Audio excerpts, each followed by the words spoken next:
नमस्कार। औद्योगिक प्रशिक्षण संस्थानों के व्यवसाय फैशन टेक्नोलॉजी के विषय सैद्धांतिक की पाठ चर्चा में अंकित उपकरण एवं सहायक सामान पर आज आपको मैं प्रशिक्षण प्रदान करूंगी। मैं स्वाति अनुदेशिका फैशन टेक्नोलॉजी में राजकीय औद्योगिक प्रशिक्षण संस्थान में कार्यरत हूं। आज हमारा टॉपिक है उपकरण और सहायक सामान। परिचय। अब जो भी हम फैशन टेक्नोलॉजी में गारमेंट्स बनाते हैं तो उससे पहले हमें उसके बारे में जानकारी प्राप्त करने की ज़रूरत पड़ती है। उद्योगों में काम करने को अच्छे ढंग से करने के लिए प्रयोग होने वाले उपकरण व सहायक सामानों की बहुत आवश्यकता होती है। ट्रेनीज को नए व पुराने सभी उपकरणों के विषय में जानकारी दी जाती है, उन्हें दिखाया और प्रयोग करना बताया जाता है। जिस प्रकार एक व्यक्ति को अपने जीवन यापन के लिए जीविका कमानी पड़ती है, उसी प्रकार चाहे वो ड्रेस मेकिंग हो, फैशन टेक्नोलॉजी हो, कटिंग सीविंग हो के अंतर्गत भी बहुत से कार्य होते हैं, जिसके लिए बहुत से उपकरण प्रयोग होते हैं। उन उपकरणों की जानकारी नहीं होने पर कार्य अच्छा नहीं हो सकेगा। जब उपकरणों की जानकारी ही नहीं होगी तो ट्रेनीज फैक्ट्रियों में काम करने के योग्य नहीं रहेंगे। कंपनियों के एक्सपर्ट को अपने काम की नॉलेज होती है और उनके साथ साथ वो सभी उपकरणों के बारे में भी जानकारी रखते हैं, तभी कंपनियां ट्रेनीज का चुनाव करती हैं। तो आज हम आपको उपकरण और सहायक सामान से संबंधित जितने भी उपकरण गारमेंट्स में मेकिंग में प्रयोग होते हैं उसके बारे में आज हम डिटेल में पढ़ेंगे। तो ट्रेड संबंधी उपकरण क्या है? कटिंग टेलरिंग में बहुत से उपकरणों का प्रयोग होता है, क्योंकि उनमें बहुत से ऑपरेशन होते हैं और उन ऑपरेशन के हिसाब से ही टूल्स बनते हैं। अगर अपने ट्रेनीज को समय से में भी और बाद में भी उनके प्रयोग की जिम्मेदारी बनती है ताकि वो काम सुंदर कर सके। अब उपकरण और सहायक सामान में अंतर क्या होता है? कार्य के प्रमुख रूप से प्रयोग होने वाले अर्थात जिनके बिना कार्य हो नहीं सकता है उसे उपकरण कहते हैं, अर्थात टूल्स कहते हैं, जैसे इंची टेप। और सहायक सामान वो होता है जिसकी सहायता से काम शीघ्रता से हो जाए, जैसे काज काटने की कैंची। उसमें जहाँ आपको जितना बड़ा काज चाहिए वो कैंची उतना ही काज काटती है। यदि हम कैंची से काज काटने की कोशिश करेंगे तो काज अच्छा कटेगा भी नहीं, कहीं वो बड़ा या छोटा भी कट सकता है। इसलिए सहायक सामान की ज़रूरत पड़ती है। सिलाई कटाई कला में जब ऑपरेशन और उपकरणों की सहायता से हम कोई कार्य करते हैं तो वो जब हमें गारमेंट रेडीमेड मिलता है तो ये इन 5 प्रोसेस से होकर ही एक गारमेंट तैयार होता है, जिसमें है नाप लेने के उपकरण, निशान व ड्राफ्टिंग करने के उपकरण, काटने के उपकरण, सिलाई करने के उपकरण और फिनिशिंग तथा प्रेस के उपकरण। तो आज हम इन 5 प्रक्रियाओं के बारे में डिटेल में उपकरण पढ़ेंगे। तो पहला है नाप लेने के उपकरण। नाप लेने के उपकरण में हम सबसे पहले लेते हैं इंची टेप। इसे मेजरिंग टेप भी कहा जाता है। यह रबड़ या प्लास्टिक का बना होता है। इसकी लंबाई 60 इंच में और 1 मीटर 52 सेंटीमीटर में इसकी लंबाई होती है। इसके एक साइड पर इंचों के निशान होते हैं और दूसरे साइड पर सेंटीमीटर का। इसके एक सिरे पर 3 इंच पीतल का और दूसरे सिरे पर आधा इंच पीतल का पट्टी लगा होता है। 3 इंच वाली साइड से हम लंबाई का नाप लेते हैं और आधे इंच वाली साइड से हम गोलाई का नाप लेते हैं, ताकि गोलाई करने पर नाप में अंतर ना आए। उसके बाद लेते हैं गिदरी मापक। गिदरी नापक जैसे नाम से ही स्पष्ट होता है, लेग मेजरिंग टेप, यानी टांग के अंदरूनी भाग का नाप इससे लेते हैं। आगे के सिरे पर गोलाई में यह अर्धचंद्राकार बना होता है, जिसकी मध्य में 1 इंची टेप जुड़ा होता है। उसके बाद आता है सीपीजी। सीपीजी को हम कटर प्रैक्टिकल गाइड भी कहते हैं। सीपीजी का फुल फॉर्म है कटर प्रैक्टिकल गाइड। इससे हम एक साथ 3 नाप ले सकते हैं, जैसे छाती का नाप, तीरे का नाप और डेप्थ ऑफ साइड, तथा ओवर शोल्डर और अंडर शोल्डर का नाप भी इसी से लेते हैं। जब कोट बनाने में इसका ज़्यादातर प्रयोग होता है। स्टैंड का नाप, लंबे वस्त्र जैसे overcoat, ladies coat, nighty, gown आदि के नाप से ही एक बार ठीक हो जाते हैं और शेप में ये बिल्कुल बराबर होते हैं। इस स्टैंड के प्रयोग करने से पहले इसमें एक एल्युमिनियम का रॉड लगी होती है, जिस पर इंची टेप के निशान होते हैं। तो ये थे हमारे नाप के उपकरण। अब हम आते हैं ड्राफ्टिंग उपकरण के बारे में। ड्राफ्टिंग उपकरण बनाने के लिए भी हमें निम्नलिखित चीज़ों की आवश्यकता होती है, जैसे कि रंगीन पेंसिल। जब भी हम ड्राफ्ट बनाते हैं वो अखबार या ब्राउन पेपर पर बनाते हैं। लाइनें खींचने के लिए एक ही रंग का प्रयोग करते हैं। फिर उसमें इनलेज और टर्निंग को दिखाने के लिए हम अलग रंग के पेंसिल का प्रयोग करते हैं, ताकि ड्राफ्ट व अन्य लाइनों का अंतर स्पष्ट हो जाए। उसके बाद हम यूज़ करते हैं उसका टेलर चॉक। इसे मार्किंग चाक भी कहते हैं। यह रंग बिरंगे रंग में आता है। कपड़े के रंग से भिन्न रंग का टेलर चॉक प्रयोग करना चाहिए, जिससे कि ड्राफ्ट एकदम साफ नज़र आए। इससे मिल्टन क्लॉथ पर ड्राफ्टिंग की जाती है तथा ब्राउन पेपर पर भी इसके द्वारा आप ड्राफ्टिंग कर सकते हैं। फिर हमें ज़रूरत पड़ती है ड्राफ्टिंग मेज की। तो ट्रेनीज को उस पर ब्राउन पेपर बिछाकर या मिल्टन क्लॉथ बिछाकर ड्राफ्ट बनाते हैं। इसकी ऊंचाई 3 फुट, चौड़ाई 1 मीटर और लंबाई 1.25 मीटर होती है। इस पर आसानी से खड़े होकर ट्रेनीज ड्राफ्ट बना लेते हैं। तो ड्राफ्टिंग टेबल की ज़रूरत हमें ड्राफ्ट बनाने के लिए पड़ती है। फिर आता है फिरकी मार्का। फिरकी मार्का को हम ट्रेसिंग व्हील भी कहते हैं। यह 6 इंच लकड़ी की डंडी में आगे की तरफ छोटी सी छड़, एक गोल कटावदार किनारे का पहिया लगा होता है।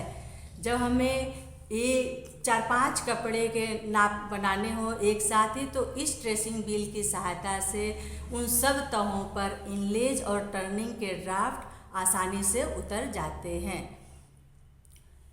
उसके बाद लेते हैं लेग शेपर। यह 24 इंच या 30 इंच लंबाई के होते हैं। इसके एक सिरे की चौड़ाई 3 इंच और दूसरे सिरे की चौड़ाई 1.5 इंच होती है। इसकी मोटाई 1.5 सूत का होता है। इसका प्रयोग पैंट या पैजामे के इनर लेग को शेप काटने के लिए किया जाता है और यह लकड़ी का बना होता है। यल स्केल जैसे इंग्लिश के यल शेप के आकार का होता है। इसका एक भुजा 12 इंच का और दूसरी भुजा 24 इंच की होती है। जहाँ पर दोनों भुजाएं मिलती हैं वहाँ 90 डिग्री का समकोण बनता है। इससे कभी भी ड्राफ्टिंग टेढ़ी नहीं बनती है। फिर आता है आपका दर्जी कला कर्व यानी टेलर आर्ट कर्व। यह छोटी ड्राफ्टिंग में प्रयोग किए जाते हैं। यह प्लास्टिक, लकड़ी या गत्ते के बने होते हैं। प्लास्टिक व लकड़ी के जो स्केल होते हैं वो 1/4, 1/6 इंच के बने होते हैं, जबकि गत्ते वाले में सेंटीमीटर 13, 16, 19 के तथा एक तरफ और दूसरी तरफ 14, 16 और 18 के हिसाब से उसमें स्केल होते हैं। और फिर उसके बाद हम प्रयोग करते हैं फ्रेंच कर्व यह प्लास्टिक के 3 विशेष शेप में आते हैं। छोटी ड्राफ्टिंग में आर्म होल और गले की गोलाई के लिए इस फ्रेंच कर्व का प्रयोग किया जाता है। स्केचिंग में भी हम इसका प्रयोग कर सकते हैं। तो फ्रेंच कर्व का प्रयोग हम गोलाई का शेप देने के लिए प्रयोग करते हैं। प्रकार को कंपास भी कहते हैं। यह छोटी ड्राफ्टिंग की गोलाइयाँ बनाने के काम आती है। खास तौर पर जब हम अम्ब्रेला या गोल घेर के फ्रॉक बनाते हैं तो उसकी कर्व लाइन देने के लिए हम अक्सर प्रकार का प्रयोग करते हैं। रबड़ रबड़ का प्रयोग हम ड्राफ्टिंग में गलती हो जाने पर मिटाने के लिए काम में लेते हैं। ब्रश ब्रश का प्रयोग हम जब मिल्टन क्लॉथ पर ड्राफ्टिंग करते हैं तो उस ड्राफ्टिंग को मिटाने के लिए हम ब्रश की सहायता लेते हैं। तो ये थे हमारे ड्राफ्टिंग के उपकरण। उसके बाद हम आते हैं कटिंग के उपकरण। हमारे नाप हो गए, हमारे ड्राफ्टिंग हो गए, अब हम कटिंग के बारे में डिटेल में पढ़ेंगे। कटिंग की टेक्निक सीखने के लिए कटिंग के सभी उपकरणों की जानकारी आवश्यक होती है, जो इस प्रकार है। तो सबसे पहले हमें चाहिए कटिंग की मेज, जिसकी लंबाई 1.5 मीटर, चौड़ाई 1 मीटर और ऊंचाई 3 फुट होती है। इस पर कपड़ा बिछाकर लेआउट करके कटिंग की जाती है। कैंची बड़ी कैंची की साइज 10 इंच से 14 इंच की होती है। इससे 4 से 6 मोटे कपड़ों की तहें एक साथ काटी जा सकती हैं और बड़ी कैंची को सीयर भी कहते हैं। फिर आता है कैंची यानी सीजर। यह कैंची 8 से 10 इंच तक की होती है, जिसका प्रयोग महिलाएं घरेलू उपयोग में करती हैं। इससे प्रायः बच्चे और स्त्रियों के कपड़े काटे जाते हैं। तो बड़ी कैंची को सीयर और उससे छोटी कैंची को सीजर कहते हैं। फिर आती है छोटी कैंची, जिसे हम कहते हैं ट्रिमिंग सीजर। वस्त्र सिलते समय छोटी कैंची की ज़रूरत होती है। धागा काटने के लिए, लेस, फीता या पेस्टिंग आदि काटने के लिए हम इस छोटी कैंची का प्रयोग करते हैं। इसकी लंबाई 3 इंच से 6 इंच तक की होती है। बटन होल कैंची बटन होल कैंची 6 इंच से 8 इंच की काज काटने की कैंची होती है।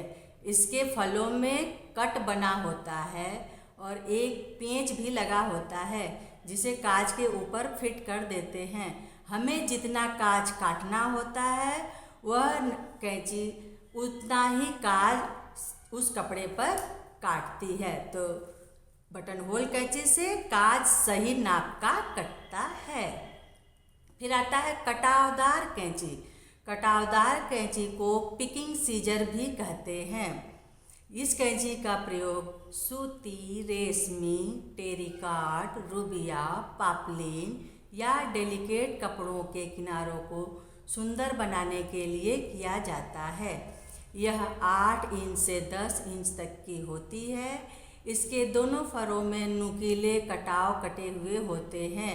सरजू करने वाले स्थानों पर कटाव काट देने से फैब्रिक के तार या धागे निकलते नहीं हैं, जिससे कि कटे हुए किनारे बहुत सुंदर लगते हैं।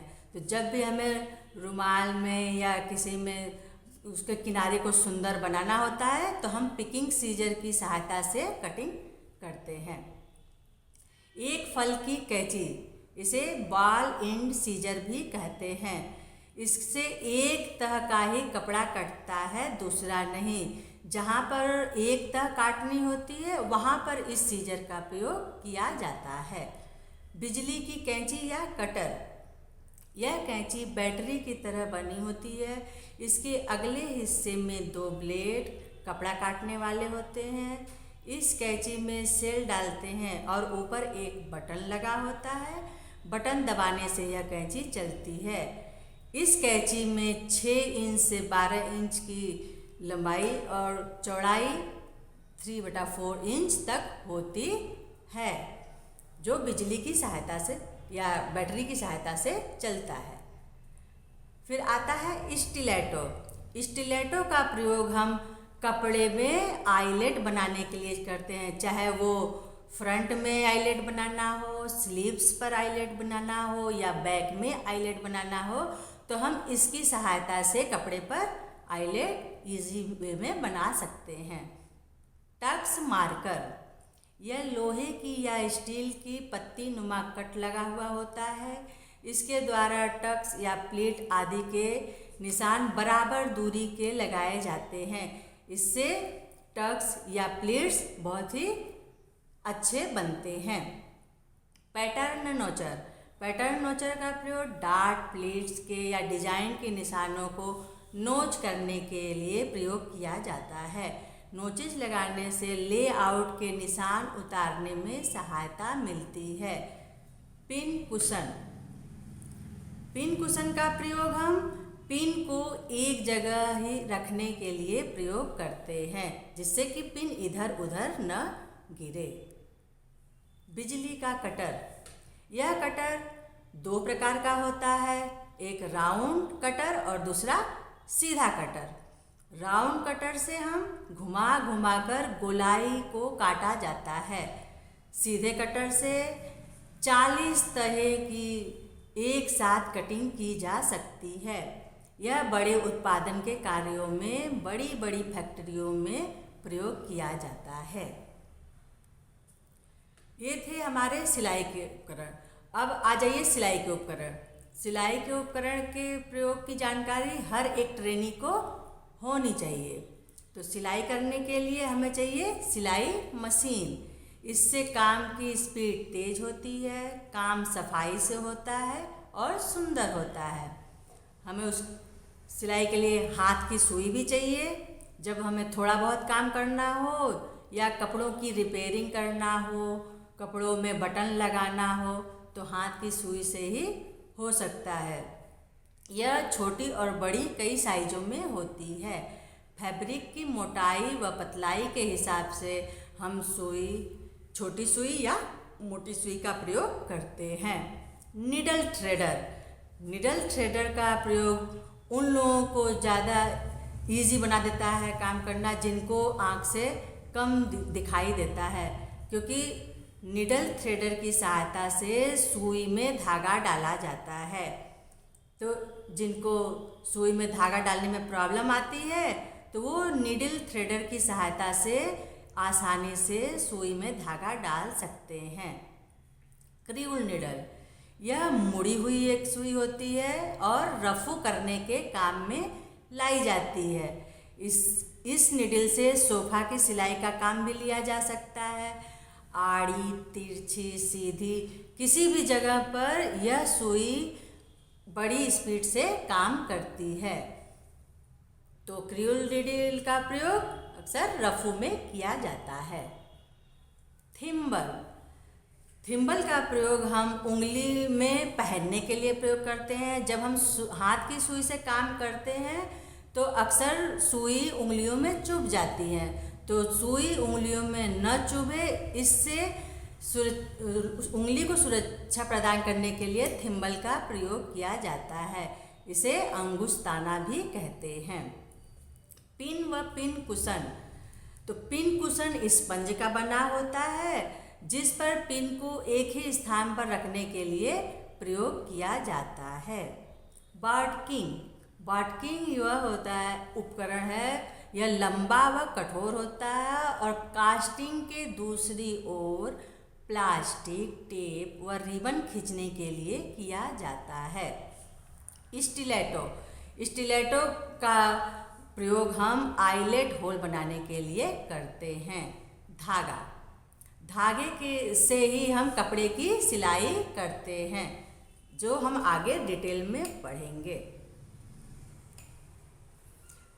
सिलाई होने के बाद फिर हमें उसकी प्रॉपर फिनिशिंग करनी होती है, प्रेसिंग करनी होती है। तो फिनिशिंग और प्रेसिंग टूल्स के लिए वस्त्र को उल्टा सीधा करके अच्छी प्रकार से, जहाँ धागे लटके हों, कहीं हाथ का काम जैसे तुरपाई या बटन रह गए हों तो उसको पूरा कर लेना चाहिए।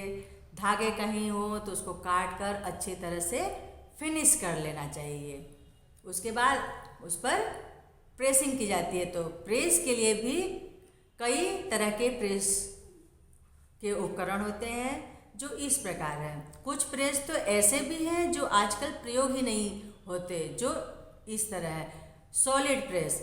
आरंभिक युग में जब अंगीठी पर गर्म करके प्रेस किया जाता था तो उसको भली भांति पहले गर्म करते थे, फिर उसके तलवों को पोंछते थे, उसके बाद कपड़े को प्रेस करते थे। तो सॉलिड प्रेस के बाद फिर इजाद हुआ चारकोल प्रेस, जो पीतल व लोहे दोनों के ही मेटल के बने होते थे। इसमें कोयला जलाकर प्रेस की जाती थी। इस प्रेस के मुंह पर हवा के लिए स्थान होता था और साइडों पर सुराख होते थे जहाँ से हवा लगती रहती थी। उसके बाद आया बम्बू प्रेस। इस प्रेस में जाली नहीं होती है। पिछले हिस्से में एक खिड़की और वहाँ पर बम्बू भी लगाता था ताकि कोयले जलने से जो गैस वो बाहर निकलती रहे। तो ये 3 तरह के प्रेस थे जो आजकल प्रयोग में नहीं होते हैं। उसके बाद आया इलेक्ट्रिक प्रेस। तो इलेक्ट्रिक प्रेस का भी प्रयोग बहुत सावधानी से करना चाहिए क्योंकि इसको हीट कपड़े पर चेक करना पड़ता था। पहले जो था ये बिना एग्जस्ट के ही आते थे, ओनली इलेक्ट्रिक प्रेस थे। तो इसमें हमेशा स्विच ऑन और ऑफ करनी पड़ती थी और इससे कपड़े कभी कभी जल भी जाते थे। फिर उसके बाद आया ऑटोमेटिक प्रेस। तो ऑटोमेटिक प्रेस में एक रेगुलेटर लगा होता है जो कपड़े की क्वालिटी के हिसाब से आप उस रेगुलेटर को फिट कर सकते हैं। जैसे अगर आपका कॉटन कपड़ा है तो कॉटन पर सेट करेंगे, वूलन है तो वूलन पर, सिल्क है तो सिल्क, लाइनर है तो लाइनर, सिंथेटिक है तो सिंथेटिक। तो रेगुलेटर उस फैब्रिक के हिसाब से आप सेट कर देंगे। तो उसमें एक लाल बल्ब लगा होता है जो ऑटोमेटिक आपके फैब्रिक के हिसाब से हीट होने के बाद वो बंद हो जाता है, तो उसमें पावर कट हो जाती है। तो उससे जो है कपड़ा आपका जलता नहीं है। तो इसे कहते हैं ऑटोमेटिक प्रेस। फिर आया लॉन्ड्री प्रेस। तो यह प्रेस 10 पाउंड से 20 पाउंड की होती है। लॉन्ड्री के काम शीघ्रता से करने के लिए इस्तेमाल किया जाता है। फिर आया स्टीम प्रेस। तो स्टीम प्रेस क्या है कि इसके नीचे तलवे में छिद्र बने होते हैं और ऊपर भाप पानी के लिए एक छोटा सा टब बना होता है और हैंडल में एक बटन होता है जिसको घुमाने से भाप छिद्र से सीधे भाप बनकर कपड़े पर आता है और यह कॉटन के कपड़े को बहुत ही अच्छी तरह से प्रेस करता है। कपड़ों में एक भी रिंकल्स या सिलवटें नहीं होती हैं। तो स्टीम प्रेस बहुत ही अच्छा काम करता है। ऊनी कपड़ों पर, मोटे कपड़ों पर प्रेस करने होते हैं तो निडल बोर्ड का ना हो तो सीलन प्लेट को भी साइड के प्रेस करके ब्रश से उसके फर को खड़ा कर सकते हैं। फिर गूज प्रेस। यह पतली व तीखी नोक वाली प्रेस होती है। इससे उलन या मोटे कपड़ों की सिलाई में आसानी से की जा सकती है। अधिक वजन होने के कारण डेलिकेट फैब्रिक इससे प्रेस नहीं किए जाते हैं। तो प्रेस करने के लिए हमें प्रेसिंग टेबल की भी ज़रूरत होती है जिस पर कंबल बिछाकर और उसके ऊपर चादर बिछाकर प्रेस किया जाता है। फिर आया है निडल बोर्ड। निडल बोर्ड का प्रयोग हम वेलवेट, सनील आदि फर वाले कपड़ों के लिए प्रयोग करते हैं। यह बोर्ड में चमकीली पिनें साथ साथ सटाकर लगी होती हैं जिस पर रखकर फर वाले फैब्रिक प्रेस होते हैं। इससे फर बैठती नहीं है, अतः फर वाले कपड़ों को इसी पर प्रेस करना चाहिए। इस बोर्ड की लंबाई 14 इंच और चौड़ाई 10 इंच होती है। Pressing stand. यह प्रेसिंग के लिए ठीक उपकरण है। इसकी बाएं हाथ पर नोक और दाएं हाथ पर प्रेसिंग स्टैंड होता है जिस पर प्रेस रखा जाता है। इसकी लंबाई 1.25 मीटर, चौड़ाई 27 इंच होती है और इसके हाइट को एडजस्ट करने के लिए उसमें एडजस्टेबल की व्यवस्था होती है। फिर वाटर मग और स्पंज। तो प्रेस करते समय पानी का प्रयोग स्पंज द्वारा ही करना चाहिए। कभी भी कपड़े पर डायरेक्ट पानी को छिड़कना नहीं चाहिए क्योंकि उससे कपड़े पर पानी के धब्बे लग जाते हैं।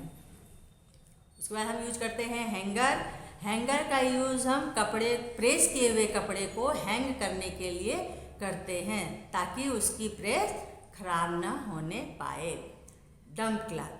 Dump cloth. यदि स्टीम प्रेस ना हो तो गर्म कपड़ों पर प्रेस करने के लिए पतले कपड़े को भिगोकर निचोड़कर गर्म कपड़ों पर बिछाकर प्रेस करते हैं और प्रेस को कभी भी सरका कर प्रेस नहीं करना चाहिए, हमेशा उठा कर प्रेस करना चाहिए, तो कपड़े अच्छी तरह प्रेस होते हैं। नी कुशन, तो नी कुशन को हम घुटनों पर बांधकर कोट के कंधे, बैक साइड आदि की प्रेस अच्छी होती है। तो इस कुशन को हम घुटने पर बांध लेते हैं और उसके ऊपर रखकर कपड़े को प्रेस करते हैं। इस प्रकार इन सब उपकरणों के प्रयोग द्वारा आसानी से टेलरिंग के सब काम हो जाते हैं। यदि ठीक प्रयोग करना नहीं आता तो काम अच्छे से नहीं हो जाएगा, और अगर हम उपकरणों का प्रयोग अच्छे से जान जाएंगे तो काम सुंदर बनेगा, अच्छा बनेगा और साफ सुथरा बनेगा। तो ये थे हमारे उपकरण और सहायक सामान की जानकारी। आशा करते हैं कि ये आपको बहुत ही भविष्य में लाभदायक होगा। धन्यवाद।